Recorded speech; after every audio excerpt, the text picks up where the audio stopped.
So yes, the hormone testing isn't perfect, and it's why we do a decent job of replacing hormones, because we have them available, we can give them back, but it's not the same as your body just doing it. Yeah, and that is the hope, that if we could get a little better at treating the actual problem rather than just sort of like putting a Band-Aid on at the end, maybe people could feel better. Right?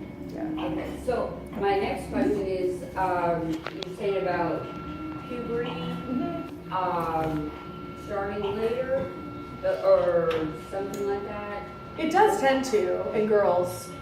Okay, so for example, I was 17.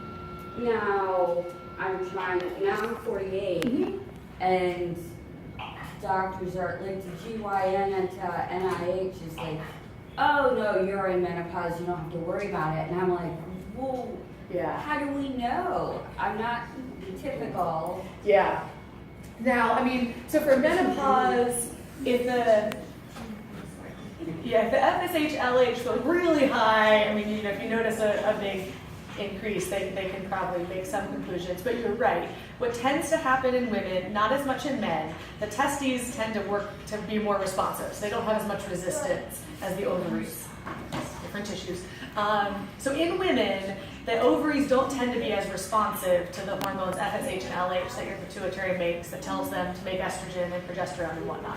So it's true, a lot of the girls will have sort of slow or incomplete puberty, where they start puberty but they don't get all the way to periods, or they never really have regular periods, and oftentimes that's where we'll intervene and make sure you're having enough estrogen and keeping things healthy. Same with pregnancy. We definitely know that patients with PHP, including 1A, can and have had kids. We also know that it may be a little harder because a woman with 1A is likely not to ovulate as consistently as you would expect. And so yeah, the menopause is a really good question. One of the things that we would like to do a better job at is understanding what's called the natural history of a disease. So what happens over time? What happens to the same person over time? When do people typically stop growing? We have a little bit of idea. You know, how tall is the average patient?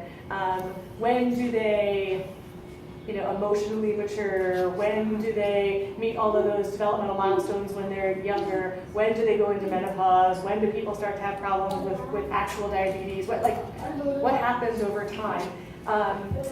That's a current ongoing effort. We're also trying to get money for that. But in the meantime, that doesn't take a ton of money. The group in Europe and Dr. Huebner and I are all working together to try to start doing a better job of keeping track of information over time, or looking back at stuff we already have to try to answer some of those questions. Because you're right, I mean, that's a great question. When does someone have menopause, and is it any different than the average woman? And Okay, thank you. Sure. Yes. I did notice that the bladder issue wasn't on there whenever you were talking about the different things that most of these kids have. And I know on the website, whenever we were talking about that, it seemed like a lot of kids and even adults still have nighttime bladder issues. So is that part of Albrights, or? Probably. So I haven't done any, I think we actually have some data from the most recent 19 patients that we could pull. It's an interesting question. So, and this is, I've actually read this listed incorrectly in some people's other doctors' notes. So patients with PHP, both kinds, all kinds, don't have problems with the ability to concentrate their urine. The kidney, despite the fact that the kidney is resistant to that parathyroid hormone, it's actually a different part of the kidney that responds to something called antidiuretic.